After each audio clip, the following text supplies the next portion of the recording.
Merhaba arkadaşlar, Angels Tarot'a hoş geldiniz. Umarım herkes çok iyidir. Sağlıklı ve sıhhatlisinizdir inşallah. Öncelikle 2025 yılının hepinize sağlık, sıhhat, aşk, mutluluk, huzur getirmesini diliyorum. Her şeyden önce kalbinizden geçen, hayalini kurduğunuz hangi dileğiniz varsa bu yıl içerisinde gerçekleşmesini diliyorum. Ee, Bütüne en yüksek enerjilerle güzellikler katmasını diliyorum 2025 yılının hepimiz adına. Hayırlara vesile olmasını diliyorum arkadaşlar. Evet, uzun zaman oldu. Ben açıkçası bugün iletişimsizlerle ilgili açılım yapmaya niyet ettim. Uzun zamandır iletişiminizin olmadığı aklınızdaki kişiyle alakalı. Aklınızdaki kişinin hayatında şu an size dair ne oluyor? Neden iletişime geçmiyor? Veya bir iletişime geçme durumu söz konusu olacak mı? Buna dair mesajlar almaya niyet ettim arkadaşlar. Siz de eğer aklınızdaki kişiyle alakalı bir belirsizlik içerisindeyseniz, hiçbir şekilde haber alamıyorsanız veya e, bir yerlerden stokluyor olabilirsiniz ama hiçbir şekilde size bir adım atmıyorsa aklınızdaki kişiye şöyle bir odaklanın. Bakalım neden bu enerjilerde ya da ne yapmaya çalışıyor, amacı nedir, bir eyleme geçecek mi, iletişim gerçekleşecek mi? Bunun niyetini alalım hep beraber. İlahi sistemden de en doğru mesajları almaya niyet edelim arkadaşlar. Hadi bakalım. Tüm kolektife şifa olsun öncelikle. İletişimi olmayanlar ister uzun vadede ister yakın vadede ama ben açıkçası uzun vadede iletişimi olmayanlara burada daha yoğun bir şekilde niyet ediyorum arkadaşlar. Hadi bakalım. Bilmeniz gereken, öğrenmeniz gereken her ne varsa bu açılımda inşallah en doğru mesajlara ulaşırsınız. En doğru mesajları alırsınız arkadaşlar. Benim aracılığımla aklınızdaki kişinin size dair güncel enerjisi nedir? Neler oluyor aklınızdaki kişinin hayatında? Neden iletişime geçmiyor? İletişime geçecek mi? Neyi bilmemiz gerekiyor? Şöyle bir kartlarımızı seçelim.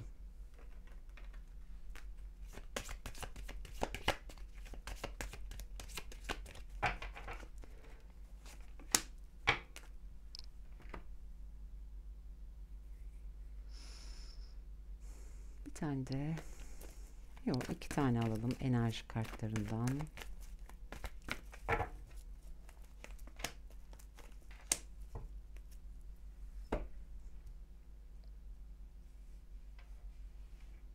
Hadi bakalım.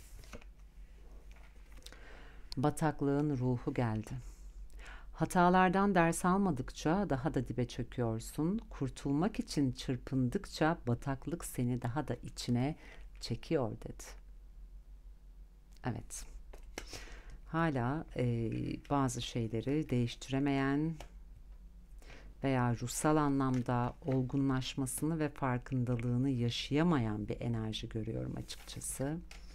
O yüzden de iletişime geçmiyor olabilir.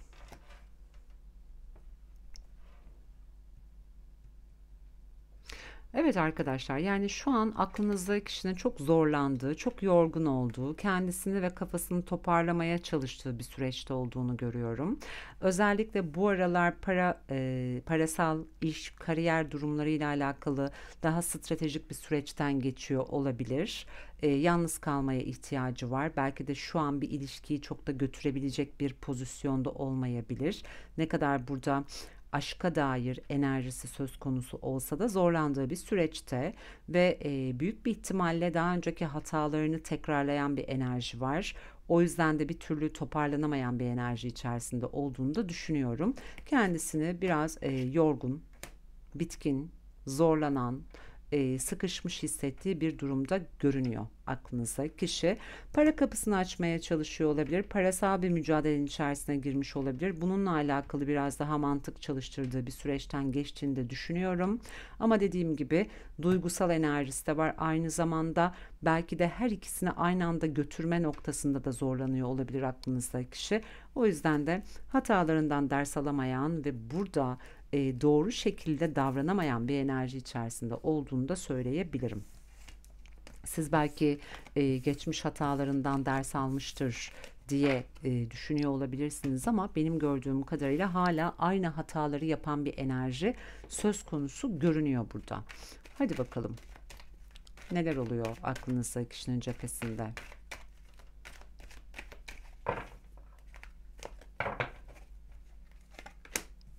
İletişime geçecek mi?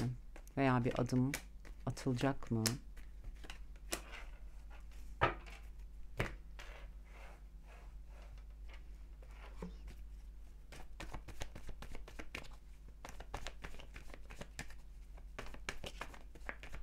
Şimdi ben biraz önce size itiraf edeyim. Biraz önce çok güzel bir açılım yaptım. Ama video kaydetmiyormuş arkadaşlar.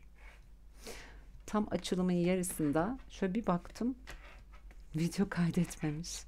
O yüzden de açılımı bozmak zorunda kaldım ve yeniden başladım. Demek ki oradaki mesajları almamanız gerekiyordu. Demek buradaki mesajları almanız gerekiyor. O yüzden hadi bakalım. En doğru şekilde gelsin inşallah. Neyi bilmemiz gerekiyorsa.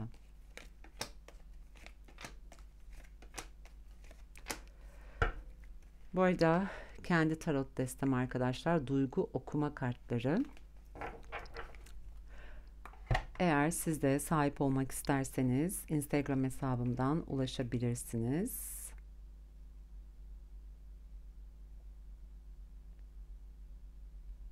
Evet.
Şimdi arkadaşlar, kolektife yapılan bir açılımdır. Lütfen kendi durumlarınıza göre alın buradaki mesajları. Çünkü bu bir kolektif açılım.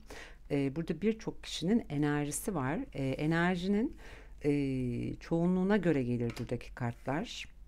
Ama mutlaka almanız gereken mesajlar vardır. Şimdi birçok ilişki biçimi olduğu için lütfen buradan size uyanları alın, kabul edin. Uymayanları uydurmaya çalışmayın arkadaşlar.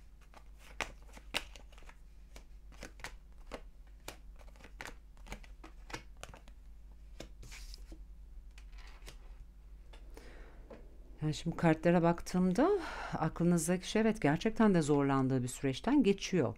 Biraz önce enerjisinde de gördüğümüz gibi. Bir kere öncelikle şunu söyleyeceğim. Çok zeki bir enerjiye sahip olmasına rağmen aşırı derecede kafa karışıklığı yaşayan, aşırı derecede bir illüzyon içerisinde olan bir durumda.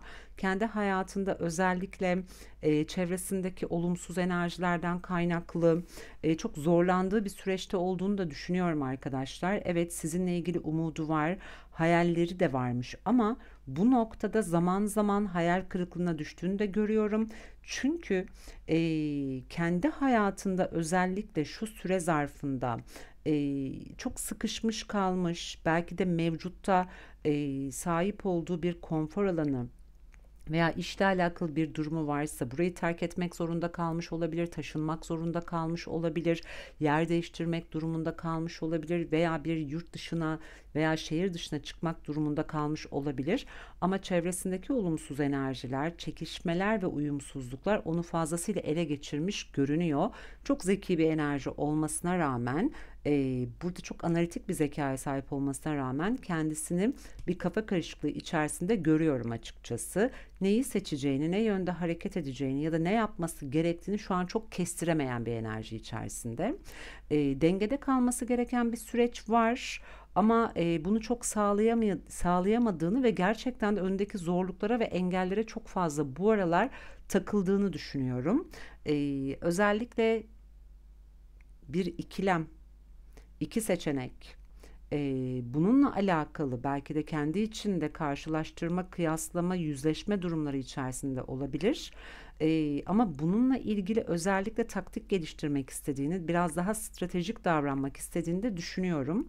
Eğer aranızdaki bağlantıda daha öncesinde veya olası süreç içerisinde yüzükle alakalı bir beklenti veya bir durumunuz varsa veya vardıysa, bununla ilgili bazı zorluklar veya ayrılıklar yaşadıysanız, bir sessizlik söz konusu olduysa, bu noktada sabırlı davranmaya çalıştığını düşünüyorum aklınızdaki kişinin. Özellikle zamana bırakan bir enerji var. Belki kendi içindeki öfkelendiği durumları bastırmaya çalışan bir enerji olduğunu düşünüyorum. Ama hayır, bizim yüzükle alakalı bir durumumuz yok. Aklımdaki kişinin kendi hayatında yüzükle bağlantılı benim dışımda başka bir durumu var diyorsanız eğer, oradaki yüzükle alakalı meseleyi engel olarak görüyor olabilir. Bu noktada sabırlı davranmaya çalışıp size karşı biraz daha strateji yapmaya çalışıyor olabilir arkadaşlar. Çünkü ben aklınızdaki kişinin hayatında onu gerçek anlamda olumsuz etkileyen üçüncü kişi enerjileri olduğunu gerçekten de düşünüyorum. Ne kadar sizinle alakalı bazı kararlar almak istese de burada ona gerçekten de zarar veren, onun canını yakmaya çalışan veya ona sivri dil kullanan bazı insanlardan kaynaklı ister istemez bir manipülasyon içerisinde maruz kalıyor olabilir. Özellikle sizin burada aklınızdaki kişiyle alakalı daha sabitte, evliliğe dair, daha kalıcı, daha düzenli bir ilişki beklentiniz varsa, bununla alakalı sizin beklentilerinizi çok karşılayamadıysa, size zarar verdiği düşüncesine de kapılmış olabilir aklınızdaki kişi.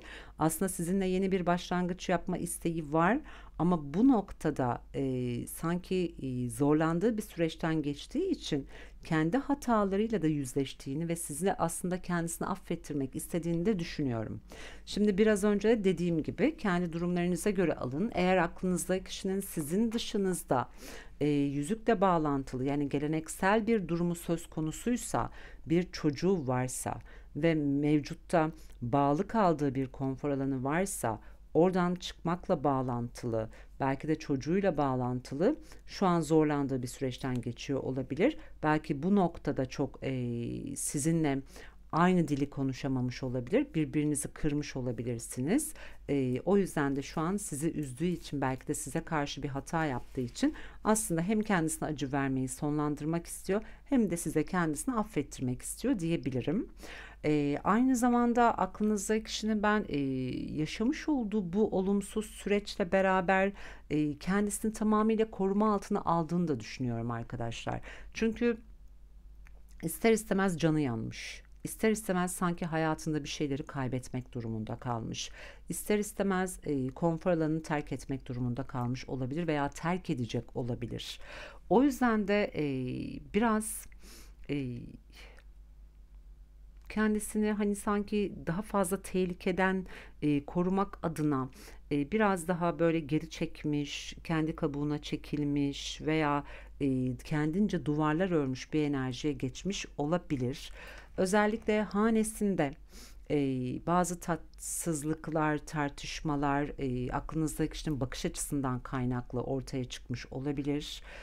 Sürekli olayları anlamakla alakalı biraz zorlandığını düşünüyorum aklınızdaki kişinin. Ama şöyle bir gerçeği var ki size karşı kesinlikle aşk duygusu var. Sizi seven bir enerji içerisinde olduğunu görüyorum. Bir taraftan kendi kara bulutlarından aydınlığa çıkmak isteyen bir enerji içerisinde olduğunu görüyorum. Ama bir taraftan da diyor ki aşırı derece ikilemlerim var. Kendim net ve keskin bir karar almak istesem de kendimi çok ciddi bir çıkmazın içerisinde hissediyorum diyor aklınızdaki kişi. O yüzden de şu an sanki kendisini toparlamak, kendisini dinlemek, kendisini daha iyi hissedebileceği bir duruma getirmek için sizden ayrı kalma ihtiyacı duymuş olabilir arkadaşlar. Belki de çevresindeki birçok kişiden de kendisini soyutlamak durumunda da kalmış olabilir. Biraz sabit bir bakış açısı var sanki aklınızda kişinin. Olaylara çok aynı yerden bakamıyor olabilirsiniz. Bu noktada tıkanıklıklar yaşıyor olabilirsiniz. Ama ben bu arada aklınızdaki kişinin hayatında sizin dışınızda da çevresindeki kişilerle de tatsızlıklar ve huzursuzluklar içerisinde olduğunu düşünüyorum. O yüzden de önündeki kara bulutlar maalesef ki onun şu anki süreçte sizinle yeni bir başlangıç yapmasında olumsuz yönde etkiliyor görünüyor. Tamamıyla sanki darbelenmiş, yara almış, sırtından vurulmuş, belki de dost bildiği kişiler tarafından ihanete uğramış bir enerji içerisinde olabilir. Sanki hayatında hatalarından bir türlü ders çıkartamadığı için tekrar tekrar aynı şeylerle sınandığı ve zorlandığı bir süreçten geçtiğini de düşünüyorum. Şu an önünü gerçekten çok net göremiyor. Çok acı çekiyor ve bu acıyı bitirmeye çalışıyor. Hayatındaki bu olumsuzlukları tamamıyla bitirmeye çalışıyor. Önce kendimi bir toparlayayım. Sonra seninle yepyeni bir başlangıç yapmak istiyorum. Değişip bu durumu dönüştürmek istiyorum diyor. Geçmişe tamamıyla sünger çekmek istiyorum diyor arkadaşlar aklınızdaki kişi. Ama şu an gerçekten de yardıma ihtiyacı var. Bakın burada da dedi zaten. Başkalarından destek isteyin ve destekleri kabul edin. Şu an gerçekten de desteğe ve yardıma ihtiyacı olduğunu düşünüyorum. Çünkü bir illüzyon var, kafa karışıklığı var, ikilemler var, bakış açısı çok sabit. O yüzden de gerçekten kendisini toparlaması gereken bir süreç. Evet, duygu var size karşı, hatasının da farkında. Ama birbirinizin canını yakmış olabilirsiniz. Birbirinizi bu noktada biraz yılan gibi sokmuş olabilirsiniz. Çevresi zaten hiç iyi değil. Beklentiler boşa çıkmış. Çok zeki olduğunu düşünse de kendisini, ki öyle de bir enerji, çok yanlış kararlar vermiş, yanlış seçimler yapmış ve maalesef ki bir kılıç olmusu enerjisine bürünmüş görüyorum aklınızdaki kişiyi. O yüzden de ne kadar kendisini koruma altına da alsa hayatında şu anki süreçte ne ailesiyle ilgili ne de sizinle bağlantılı ne de kariyer hayatıyla alakalı çok olumlu bir süreçten geçtiğini düşünmüyorum. O yüzden de biraz önce de burada size dediğim gibi dinlenmek istiyor. Burada da bakın aynı enerjiyi verdi. Kendisini gerçekten toparlamaya ihtiyacı var. Gerçekten bir bataklığın içerisinde, gerçekten zorlandığı bir süreçte. Evet, duygular kesinlikle var. Burada da aşk var, burada da aşk var. Ama strateji yapması gereken bir süreç. Çünkü para kapısını açması gerekiyor. Bakın burada da stratejiyi verdim. Para kapısını açması gerekiyor. Hayatını bir dengeye oturtturması gerekiyor. Önündeki zorlukları ve engelleri kaldırması gerekiyor ki bu noktada sizinle bir şeyleri başlatabilsin veya önünü daha net görebilsin. Şu an önünü görebilecek bir durumda değil arkadaşlar. Değil. O yüzden zaten aynı hataları yaptığı için de sizinle iletişim kuramamış olabilir aklınızdaki kişi. Peki şöyle soralım o zaman.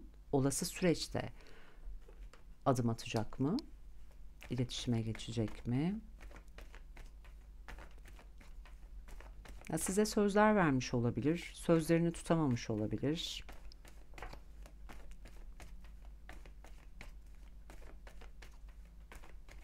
Eğer aranızda üçüncü kişi varsa onu hayatımdan çıkartacağım demiştir. Bir türlü çıkartamamıştır.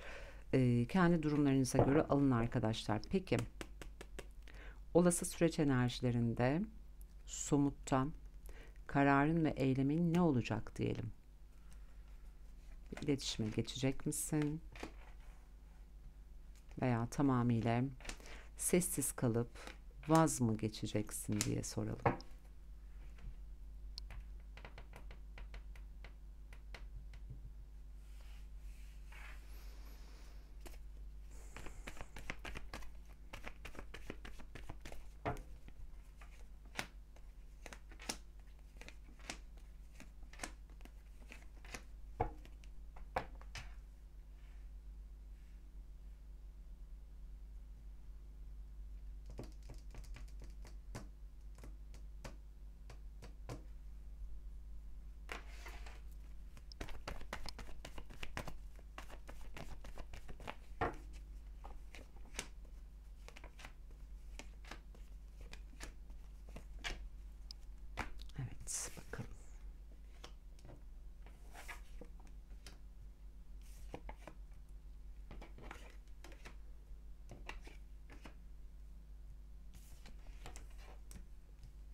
Pardon. Şimdi arkadaşlar belki sizin hayatınızda şu an farklı bir enerji de söz konusu olabilir aklınızdaki kişi dışında. Aklınızdaki kişinin de kafasını biraz buradaki enerjide karıştırıyor olabilir. Lütfen burayı da kendi durumlarınıza göre alın. Ama şöyle anlatmak istiyorum. Olası süreç içerisinde ne kadar sizden kaçmaya da çalışsa bunu çok başaramayacak bir enerji görüyorum ben. Çünkü ne kadar geri gitmeye de çalışsa, kaçmaya da çalışsa tekrar tekrar size doğru çekilen bir enerji var. Evet, köklü bir bağlantıymış ama bayağı bir köklerinizden sarsılmış olabilirsiniz. Çok uzun vadede bu hayal kırıklıklarını yaşıyor olabilirsiniz. Kafasında sizinle alakalı bazı soru işaretleri var. Bunları öğrenmek istiyor. Belki sizinle ilgili haberler alma isteği içerisinde olabilir veya sizinle ilgili gizli araştırmalar yapıyor olabilir aklınızdaki kişi. Ama en büyük dileği, isteği ve arzusu sanki kendi hayatını, konforunu, her şeyi böyle bir hani rayına oturduktan sonra kendisine köklenmiş, ayakları yere sağlam basan bir enerjide gördükten sonra sanki size adım atmak istediğini görüyorum. Çünkü o zaman sanki bir şeyleri daha sağlam size sunabileceğini düşünüyor. Daha sağlam bir ilişki açığa çıkartabileceğini düşünüyor. Daha huzurlu bir döneme geçeceğini düşünüyor. Maddi manevi sanki kendi şartlarını ve koşullarını uygun hale getirdiği noktada tutkularının açığa çıkmasıyla beraber tamam artık ben bunu yapabilirim, iletişime hazırım dediği bir durum söz konusu olacak diyebilirim arkadaşlar. Eğer aranızda mesafe varsa şehirler arası olabilir, yurt dışı mesafesi olabilir. Lütfen burayı da kendi durumlarınıza göre alın. Sizin yanınıza gelmek isteyecek olan bir enerji var. Çok böyle ani bir şekilde iletişime geçeceğini düşünüyorum. Hiç ummadığınız anda aklınızdaki kişinin çok hızlı bir şekilde size doğru bir ilerlemesi var. Evet, korktuğu farklı bir enerji söz konusu olabilir. Kendi belki çok yakınından tanıdığı birisi olabilir. Belki de sizin hayatınızda var olan ama onun da bildiği birisinden biraz çekiniyor ve korkuyor olabilir. Bu duruma bir açıklık getirmek isteyebilir aklınızdaki kişi. Bu kişiyle alakalı bir çözüm arayışı içerisine girmek isteyebilir. Bu noktada biraz denge kaybı yaşayacağını düşünüyorum ya da dengede kalmakta zorlanacağını düşünüyorum. Çünkü dediğim gibi aklınızdaki kişinin biraz bakış açısında bazı sıkıntılar var arkadaşlar. Olayları çok böyle sizin tarafınızdan göremiyor olabilir. Gerçekten de sabit bir bakış açısına sahip olma ihtimali var. O yüzden de ne kadar kendini kapatsa da, sakınsa da, size karşı olan duygularını açığa çıkartmaktan korksa da aslında onu açacak anahtara zaten sahip. Bakar mısınız? Sandık ve anahtar burada yan yana geldi ki burada da der ki kilitli bir gönlün onu açacak anahtarı beklemesi ve yanında da anahtar var. Yani bu anahtar zaten kendisinde. Zaten kendisi bunu açacak. Size bu duygularını aktarabilecek duruma gelecek. Sadece bakış açısıyla alakalı bir sıkıntı yaşıyor. Çözüm tam da kendisinde görünüyor. Buradaki bakış açısıyla alakalı durumu aşarsa eğer duygularını da çok rahatlıkla ifade edebileceğini düşünüyorum arkadaşlar. Belki de bugüne kadar neden böyle davrandı, ne yaşadı kendi hayatında, bunları da size aktaracak olabilir. Ama dediğim gibi belli bir noktada belki sizin onu açmanızı bekleyecek olabilir. Sizin yaklaşımınızı gözlemleyecek olabilir. Çünkü çok kolay denge kaybı yaşayabildiğini de düşünüyorum. Evet. Ama eğer siz geleneksel bir yapı içerisindeyseniz de bu durumda onu korkutuyor gibi geldi bana. Bu durumun da çözülmesini istiyor sanki aklınızdaki kişi. Kendi durumlarınıza göre alın lütfen. Peki Rumi de bize bir şey söylesin.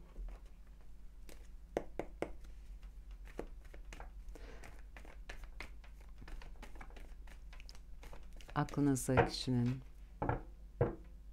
size dair olan eylemiyle ilgili neyi bilmemiz gerekiyor? Rumi bize söylesin. Güneşi verdi arkadaşlar. Yani üzerine daha da bir şey çekmeyeceğim Rumi'den. Çünkü güneş kartı zaten biliyorsunuz en olumlu kartlardan bir tanesidir. Ve Rumi'de zaten güneş kartı kavuşmaya anlatır. Ruhun güneşi sonsuzdur, dünü yoktur dedi. Aranızdaki o birbirinize karşı duyduğunuz hisler, duygular, sanki hani geçmişe tamamıyla o süngeri çekip geleceğe dair daha pozitif, daha olumlu yönde açığa çıkacak gibi de görünüyor arkadaşlar. Evet. Zaten bakın burada sizsiz yoksun kalmış bir enerji var. Ama yine de hani o egosunu maalesef ki yıkamamış.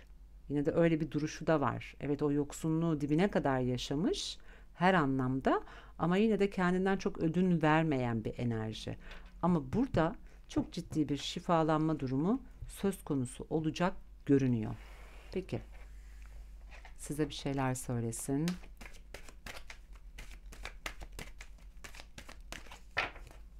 Aklınızda kişi ne söylemek ister? Emeklerinin ve fedakarlıklarının farkındayım dedi. Tutkularımın esiri olduğum için çok hata yaptım dedi. Kesinlikle. İnadımı ve gururumu aşamıyorum dedi. Son bir tane alıyorum. Senin yardımına ihtiyacım var dedi. Evet, aklınızda kişinin yardıma ihtiyacı var ama sizden yardım talep etmeyen birisine de yardım eli uzatmayın bu noktada arkadaşlar. Alma verme dengesini lütfen koruyun. Lütfen koruyun. Bırakın, eğer o yardıma ihtiyacı varsa sizden kendisi bunu talep etsin. Ama siz enerjinizle destekleyebilirsiniz pozitifte kalarak. Olumsuz enerji çalıştırmayarak veya negatif söylemlerde bulunmayarak. Durum böyle görünüyor. Ben bir de kolektife motivasyon kartlarımdan almak istiyorum. Size şöyle gelsin buradaki mesajda.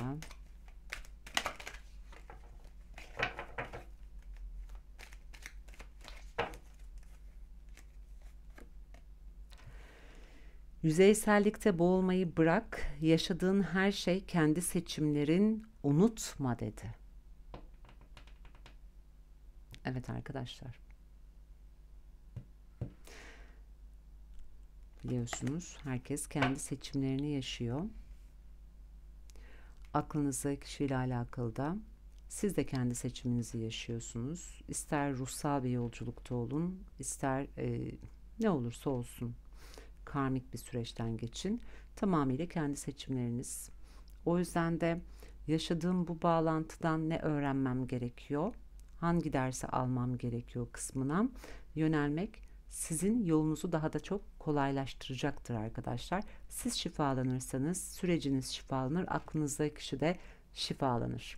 Evet, bugünlük bu kadar. Tüm kolektife şifa olmasını diliyorum. Bütünün en yüksek hayrına olsun inşallah arkadaşlar. Bireysel bakımlarınız için bana ulaşmak isterseniz WhatsApp iletişim hattım, YouTube kanalım hakkımda kısmında mevcut. Videolarımın altına not olarak düşüyorum arkadaşlar. Videolarımı beğeniyorsanız beğen butonuna basarsanız beni çok mutlu edersiniz. Instagram hesabım Angels Tarot 2'den de beni takip ederseniz çok çok mutlu olurum. Kendinize çok iyi bakın. Sevgiyle kalın. Tekrar görüşmek üzere. Hoşça kalın.